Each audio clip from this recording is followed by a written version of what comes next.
Hello and welcome to Blockchain Gaming World with me, John Jordan. So in this video, I'm having a look at Castle Crush. So I've done a lot of videos about Castle Crush, but not done any for a while. So this is sort of a coming back to Castle Crush after, I guess, I don't know, maybe 2 months without doing a video. Even though I've not been doing a video, I have been playing it. I pretty much play it every day, it's a lane-based PvP game. And this is running on an iPad. It's available through the usual app stores, and it's basically a Web 2 game with additional NFTs. Now, you don't really, you can't buy the NFTs in this game. You have to go via a website, and they sort of you buy them. It's on Avalanche. The NFTs, you buy them through your MetaMask or whatever Avalanche wallet you're using, and then they sort of you have your game account connected to match to your wallet, and then sort of in the background. Every day they sort of check to see what NFTs you've got, and that's how they turn up in the game. So it's sort of like a very hybrid game. Maybe at some point we'll have sort of stuff built into the app itself. Obviously, app stores don't allow that at the moment. So the nice thing about it is you can sort of mix and match Web 2 assets and the Web 3 NFTs, which they're just the same characters. The NFTs have slightly leveled up stats, but you can see here this is my sort of deck that I use most of the time at the moment, and you can see the ones with the sort of the sort of purple smoke or particles coming off them. They're the NFTs, and the ones without that are the normal Web 2 centralized assets. So you can see I've sort of got I've been building up sort of quite nicely my collection. We'll go in and have a look at the marketplace and how that works as well, just to show it off. But I actually yesterday I went and bought a whole bunch more. So this shows regular collections. So this is all the stuff I've unlocked in the Web 2 game just by playing. I've been playing it for about 6 months now. No, over 6 months, 9 months. So I've still not got everything, even though I'm sort of fairly leveled up. I'm a level 10. You can get to level 12. So I've not found these characters, but the Ascended Collection is the term they use for the NFT stuff. So you can see here I've actually got now quite a lot of NFTs. How many have I got? 2, 4, 6, 8, 10. So I've got 12 now. These are all like cheapo ones. I'm not buying any expensive ones. And actually, as we sort of see, it's interesting that you can have these blockchain assets, and actually the price is going down. So I've definitely lost money in terms of the money I've spent buying these. I'm not going to be able to resell them at more money.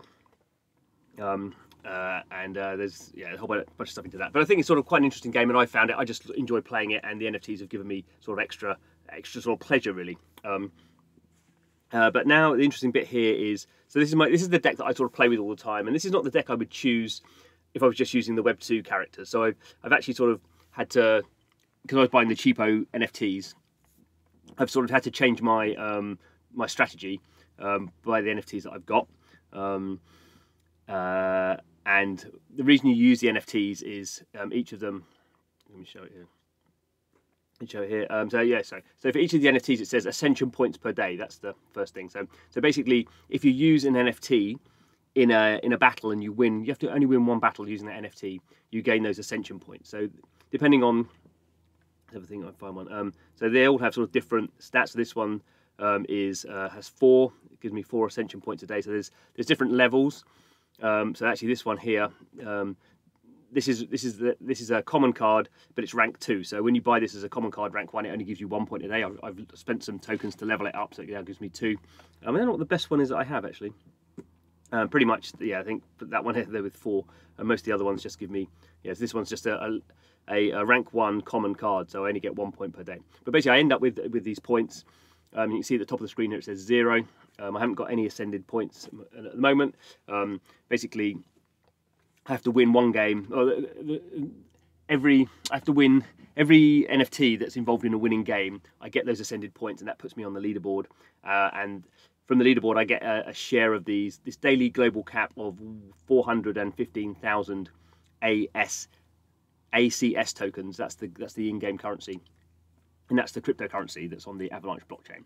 And then I can use that to level up my characters as well. So you can see here, lots of sort of crypto guilds are involved in this. So we have the Avalanche Vietnam guild here. We have YGG. Ola is the Latin American sub DAO of YGG. Who else we got? More YGG. Yeah, a lot of YGG. So obviously these guys have sort of the assets. They're crypto guild, so they have lots of assets. Lots of assets to buy NFTs. And obviously, you know, they are really grinding it away to get all those ascended points, and you know, miles ahead of everyone else. So that's what's going on there. But now, because I bought all these extra ones, you can see I'm not sort of using them all. It's very difficult to fit all these different. I don't think I can just, if I just added all the NFTs I've got, I couldn't make a good strategy. So without going too much into the game, maybe I'll play a game in a minute and you can have a quick look. But the strategy I've got at the moment is I basically overload all the lanes, so I don't have any really powerful characters, really. But basically I have a lot of these sort of characters, these skeletons, and they spawn across all 3 lanes. So I can sort of get a, I can sort of overpower the enemy just with sort of sheer quantity, not quality. So I'm having to do a second deck now. So that's sort of interesting because I can have different tactics. I've not played actually this one yet, so I'm still trying to kind of work out how I'm going to play this one. Obviously, the thing here is I need to make sure that I'm using all my NFTs. So just try and work out which ones I haven't used. So I need to make sure the ones I'm not using in deck 1, I'm using in deck 2, and I also win a game with deck 2. So I've got this power up rank. I've got this fan lady. I got my golem and my monkey. So they're the 4 that I've got to make sure I'm using. So what have we got? We've got yes, and monkey. Have I got the monkey? Yes, I've got the monkey. Okay, so this is a pretty random sort of selection of I don't know my strategy on this one. I don't know because I'm not going to be overpowering 3 lanes, so I've not got anything that spawns across 3 lanes. So let's have a quick game.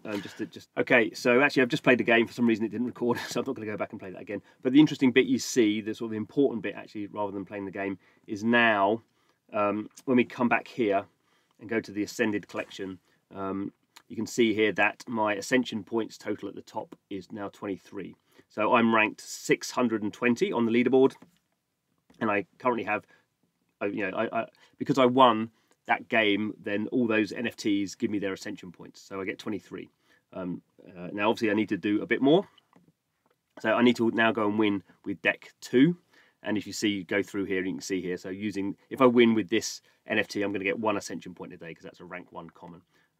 So if I actually add all the ones up, I've got the 4 NFTs in here, I would get another 4 points. I'd end up with 27 points. I'd end up slightly higher on the leaderboard. And then that every day, then at the end at midnight, I would get some of these ACS tokens. I get more. Currently, I was earning about sort of 40, 45, between 40 and 45 a day. It sort of depends on exactly where you are, what's happening on the leaderboard. And also there's a sort of multiplier depending on where you are in the game. So I'm a master 2 at the moment is my level. I have been as high, I think, as gold. I think I've been on gold 2 once. You get a bit more as well. That's what I need to do. And I'm saving up to get 4,000. At the moment I've got 1,645. When I get up to 4,000, I can go in and buy a chest, and that will give me, it's a random gacha drop, at a certain rarity level at least. I'll probably get a common rank 1 NFT. I might get the same one as I've got before, and I might want to sell that, or I may get if I'm lucky, I get a rarer one. Obviously, I can add that in and start earning more, or I can try and sell it off and then buy something else that I want. So that's sort of what's going on there. The other thing is I can spend, say if I wanted to rank up this fortified rank, I could rank it up. It would be 400 tokens to spend, and that would then give me 2 Ascension points a day, and then it would be 800 points to rank it up to rank 3. I think that's the highest it goes. And so you can sort of spend these tokens to either save them up for a bit and get a new character, or level up your characters, which gives you more Ascension points, which means you're earning more. So some of those big guilds, they're earning so much a day that they're leveling everything up, and they're earning. And if you want to get a rare chest, that's like 40,000. So 40,000 tokens is what you need to open a chest and then get something pretty rare out of that. So that's sort of how the sort of economics is working from that sort of gameplay point of view. Let's go and have a quick look on the browser and see how the sort of the blockchain stuff is happening. Okay, which isn't so happening. here we are on NFT Trade, which is the marketplace for these. It's a third-party marketplace. It's not run by the developer at all. and this is the Castle Crush page. So we can see this is where I've been buying my NFT. So we can see here a castle, a skeleton rank 1. I could buy that for 0.18 avalanche. Avalanche is about $20 at the moment, so I mean that's pretty cheap. That's 50 cents, something like that. There's poison rank. I don't really use that, but these are pretty cheap. Actually, you can actually say prices have been going down, partly because of crypto, and I think partly because obviously more of these chests are opened. I think there's more people. There's more demand of sort of opening chests than there is people to. There's more supply than demand. Let's put it that way. So at the bottom level, these are pretty cheap, and if you're interested in the game and can work out the blockchain bits, then that's probably probably a good place to start. It's sort of cheaper to buy these NFTs than it is to spend money in the game. Although obviously there's a lot of complexity around working out how to set up wallets if you've not done that before. So you can see, a lot of the characters I bought here are these sort of cheap characters. So anything. So this one, Skeleton Swarm rank 2, that's pretty good. So that's half. That's about $10 that one. So all these are sort of under $10. I should probably go and buy some more. I don't really use stuff like stone statues, but if they're that cheap, probably that would be a good thing to do. Bombs, yeah. So anything under, I say these are sort of cheap ones. Some of these are ranked up a little bit, so you're going to earn more from those. But anything under sort of 1 avalanche is it's under 20 bucks. I mean, obviously you sort of want a whole bunch of them, so that if you're starting off, I'd definitely sort of buy the cheaper ones. As we move up, we can start to see the prices sort of going up. Executioner, he's quite an interesting card. Really strong attack, not very much health. And then we start to get some other interesting ones. Unchained Demon, he's sort of similar actually. Angel's sort of pretty useful. So she heals, so she's a good sort of force multiplier. You can put her in with a card like that, and she'll be healing him all the time. So you have to get rid of them pretty quickly. Lane Changer, so he's interesting. You drop him in, and he moves all your cards into one lane, so you sort of overpower just down one enemy. But you can start to see the prices starting to go up now. I really like Metamorph. He's really interesting. He basically copies. You drop him in, and he basically just copies another character that's out there. So but getting up to 40 bucks here, so this is not so cheap. I love Fire End Elemental, probably one of my favorite cards in there. It's not ridiculous, I suppose. It's like $50. I love Black Knight as well. He's sort of an ultimate. So these are not. I don't think, again, these are ridiculous prices, but they are. If you're not playing the game, if you don't know what's happening in the game, then they are ridiculous prices. And let's go. So we just see what we get down the bottom. I mean, obviously some of these are priced. When it starts to get to this level, I think some of these are overly priced. Phoenix, people like to use the Phoenix. You kill him and he creates another egg, and then if you don't kill that egg, he resurrects again, stronger, and it goes through various cycles. So he's quite a powerful building card. Vampire, she's interesting. Sucks the life out of enemies. So she's sort of anyway, I won't go into all the details. So you can start to see, some of these are now.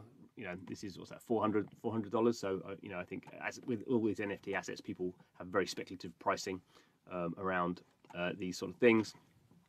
And while we're here, we can have a quick look at actually the Castle Crush marketplace. So this is what you get your ACS points. So you can mint one of these chests, or if you have a lot of tokens, you can do that. You can see it's actually I think there's 50,000. There was 2,000 and 50,000, I think. So as you can see, these have been out for a couple of months. So so people are buying them. It's not like there's nothing there, but it looks like to me there's 43 of those have been bought. So obviously people want. It's nice to get new characters, but sort of if you can't sell those characters off, and I don't think there's much liquidity on that marketplace. Liquidity just means how much trading is there. Are people buying stuff? So I think the sort of issue with this game at the moment is not that it's a good game or not that it hasn't integrated blockchain well. It's just that there's a lot of sort of wealthy guilds who are playing this game a lot and earning a lot of tokens, but you need entry level people to be coming in. For anything to have value, it's not just people selling it can't create the value. People need to buy it to create the value. So that's sort of the issue they have at the moment. And this is the issue with every blockchain game really is how do you sort of create demand and help people understand what's going on. And obviously having these things outside the app, if this was all in the app, then people would just I think they'd sort of 10x the amount of people playing it. And if you had this inside the app and you could use in-app purchases to buy these fairly cheap NFTs, if you've got you know, sub $5 NFTs, even sub $50 NFTs. You could obviously do those using in-app purchases technically, but obviously Apple won't allow you to do that at the moment. But that's the next big stage, certainly for these mobile games, to reduce this sort of friction. But it's all working at the moment, and I think here we can have a look. So here's my inventory. Don't have any chests, but I have, yes, here's my NFTs. I have 12 NFTs. So that's right, that's what I've got there. And here, so this is my dwarf. He's actually rank 3, so he gets me 4 points a day. And I could spend my 1600 ACS tokens and rank him up, and then he would give me 8 tokens a day. So obviously that's sort of a could be a temptation. I'm sort of saving up to get my to open a chest, which is going to take another couple of months. But you can see here that this is where this sort of ranking up happens, and these new ones that I bought, you know, it's just 400, so I could rank that up. These can, you know, yeah, I probably need to run a spreadsheet to see what the best way to spend these things is in the end. But at the moment, I'm just enjoying the game. So there we go. So that's what's going on with Castle Crush. I think it is a really good example of a sort of hybrid, what some people call Web 2.5 game. Functionally, it works really well. Yeah, I think it's a really enjoyable game, and the NFTs at the highest level, which is maybe I'm not quite at that level yet, but I'm fairly advanced. I think. Has spent a bit of money in terms of in-app purchases as well before the NFTs came out. So I think it adds to the game in a positive way, and I think you sort of look back at this as a good sort of example of how NFTs can add a different level of sort of gameplay, monetization, retention, and all those things sort of play out together. So anyway, thanks for watching. See you again soon.